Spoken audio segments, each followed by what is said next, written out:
Hai adik-adik, bertemu lagi dengan Bunda. Di hari yang cerah ini, Bunda tetap ditemani oleh Oreo. Kita hari ini akan membaca buku tentang paus yang menelan Nabi Yunus. Pausnya besar sekali ya. Paus ini punya nama loh. Namanya Paus Nun. Dan paus ini masih hidup sampai sekarang loh. Wallahu a'lam bishawab. Yuk kita mulai. Penulis Fitri Nurul, ilustrator Dwi Yuliarti, desain Wahyu. Tersebutlah sebuah negeri bernama Ninawa. Negeri itu amatlah makmur dan kaya raya. Namun sayang, penduduknya masih menyembah patung dan berhala. Allah pun mengutus Nabi Yunus untuk mengajak penduduk Ninawa menyembah Allah. Akan tetapi mereka menolak beribadah kepada Allah. Wah, penduduk Ninawa ini bandel ya. Mereka gak mau dengerin ajakan Nabi Yunus. Mereka tetap aja menyembah patung dan berhala.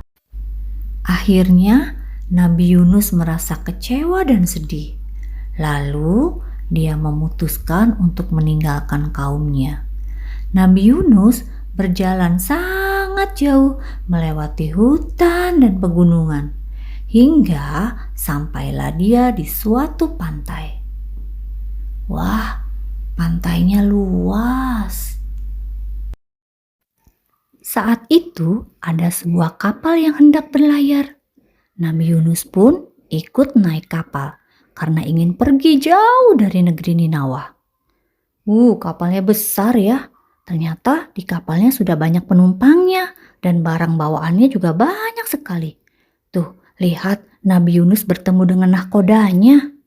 Nahkoda itu yang nyeterin kapal ya adik-adik, biar kapalnya gak kesasar.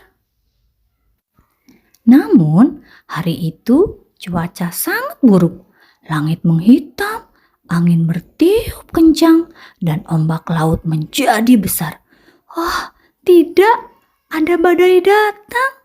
Kapal menjadi oleng ke sana kemari dan hampir tenggelam.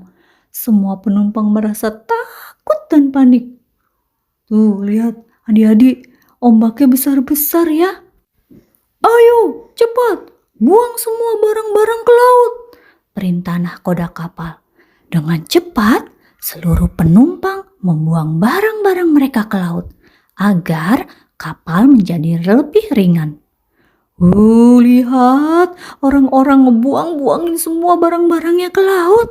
Soalnya kapalnya berat, jadi takut tenggelam. Wah, tapi sayang, kapal tetap oleng dan susah dikendalikan.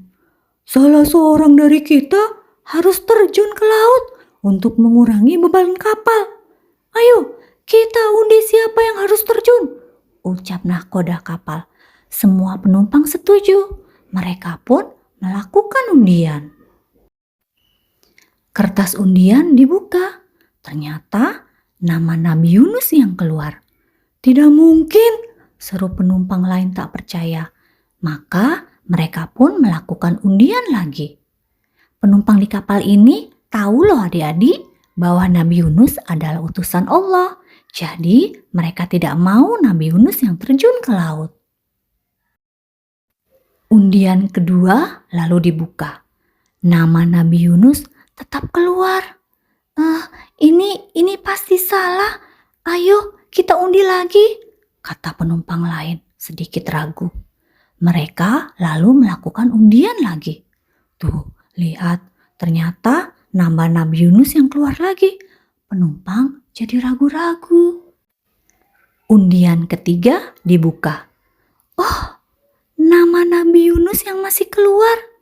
Akhirnya Nabi Yunus pun pasrah dan menerjunkan dirinya ke laut. Seketika itu juga kapal menjadi tidak oleng lagi. Wah, Nabi Yunus akhirnya terjun ke laut ya adik-adik. Tapi setelah itu badai pun mereda. lihat, ada paus yang super besar. Setelah terjun, Nabi Yunus terombang-ambing di tengah laut. Lalu Allah memerintahkan seekor paus untuk menelan Nabi Yunus tanpa menyakitinya. Selama di dalam perut paus, Nabi Yunus terus berdoa kepada Allah.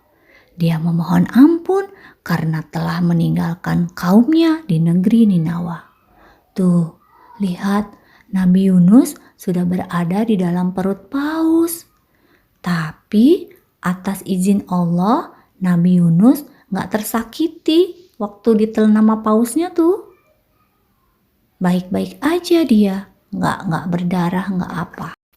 Karena Nabi Yunus terus-menerus berdoa, Allah akhirnya mengabulkan doa Nabi Yunus. Saat dekat dengan daratan, paus mengeluarkan Nabi Yunus dan Nabi Yunus pun berenang ke tepian. Sesampainya di darat, Nabi Yunus segera kembali ke negeri Ninawa untuk kembali kepada kaumnya. Alhamdulillah, Nabi Yunus akhirnya selamat ya adik-adik. Tahukah kalian, paus bukanlah ikan. Paus termasuk ke dalam golongan mamalia karena paus menyusui anaknya. Paus merupakan mamalia laut terbesar di dunia.